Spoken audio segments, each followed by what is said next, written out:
Hey guys, Elliott Hulse this morning. I want to talk to you about one of the things that I've been getting tons of questions about.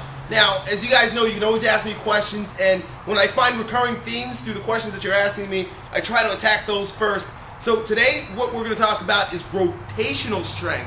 And not just the entire, I can talk hours about rotational strength, but I'm going to take one particular component of rotational strength. Basically, your ability to twist, to throw, to swing a bat, to shed a block, to do anything of that nature where you have to twist and you've got to rotate, where your hips are fixed and your torso rotates on the spine, or where your torso is fixed and your hips rotate on the spine. Lower twisting or upper twisting. Anyway, so let's talk about your ability to perform that forcefully with extreme power and to do it well, but we got to talk about the foundation first. I've really found that a lot of athletes and a lot of people have a hard time with rotational exercises because they get pain. You know, a lot of baseball players, they swing a lot, their back hurts, or you do any type of Russian twist or any type of twisting exercises, especially if you do it really explosively and forcefully, the low back hurts, and you're really setting yourself up for probably some of the worst types of injuries to your back, which are twisting type injuries to your low back. So let's take it back a couple seconds and talk about the foundation for rotational strength, core strength, and the abdominal ability to rotate. And a lot of people, here's something I got to preface this by saying, a lot of people are going to argue with me. There are a lot of people out here that don't believe what I'm about to say, especially the meatheads in my industry that like to lift heavy things, like to carry kegs and flip tires. Hey, you guys know me. I'm all about going crazy with the weights. I compete in strongman, but I do only, based on experience, truly believe the statements that I'm going to make in the next couple moments. Now, your abdominals are basically wrapped. If you can imagine, they're just muscles. You've got muscle and you've got organ here. If you can imagine everywhere else, you've got bone. You got bone in your hips and in your rib cage. You got bones in your hips. All you've got is your tiny little spine here, and then you've got organ, viscera, and muscle. That's why this area is so mushy if you don't train it, because there's no bone there. There's bone everywhere else. So you're basically, based on evolution or the way we were created, for your body to be able to stabilize that area, you've got what's called the thoracocolumnar fascia.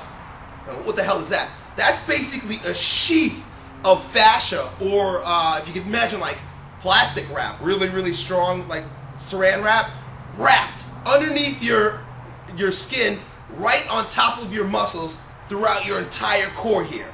That's called your thoracocolumnar fascia. It actually like starts way down in the hips and wraps up all throughout here, and I think it actually does like a wrapping effect. You know, that way you can twist, so it sort of like looks like this. I think they call it the serape effect. But anyway, so you've got this thoracocolumnar fascia that wraps your muscles together. Now, the reason why you have that there is so that it can pull all the muscles together tight, so that you can stabilize this loose area, this area that doesn't have any bones to stabilize it. So, if that mechanism, if the mechanism by which that thoracocolumnar fascia is tightened, is like sort of squeezed together to hold you tight in your core, is dysfunctional, is faulty, which a lot of times it is, then you're not going to be able to activate that tightening effect, almost like that corset effect that is critical to your ability to twist. In fact, it's critical to your ability to do a lot of things. I deadlift well over 600 pounds often, and I never have any back problems. I don't even use a belt. That's a totally different story. We're talking about rotational strength. But it's because I know how to activate that thoracocolumnar fascia. Now, here's where it starts getting, where I'll have arguments. Because everybody, if you know strength and conditioning and you know the body, you understand the thoracocolumnar fascia. Here's where I start getting arguments. The way you activate that effect, that thoracocolumnar fascia, is by drawing your belly in. When you pull in, you activate your deep abdominal wall, and you create this effect of this wrapping or this tightening of the thoracocolumnar fascia. Now, you guys know me, I've been all across the spectrum of strength and conditioning. I've studied the most minute forms of corrective exercise, and I flip tires. And I can tell you, based on experience, when I, myself, or my athletes learn how to draw in, how to pull the belly in on certain exercises, in particular rotational strength exercises, when you pull in and you activate that thoracocolumnar fascia, you create such a stable base of support here that you can toss things, you can swing things, you can throw people to the floor without any pain. Now, I'm trying not to make this too long, but I want to just sort of backtrack a minute.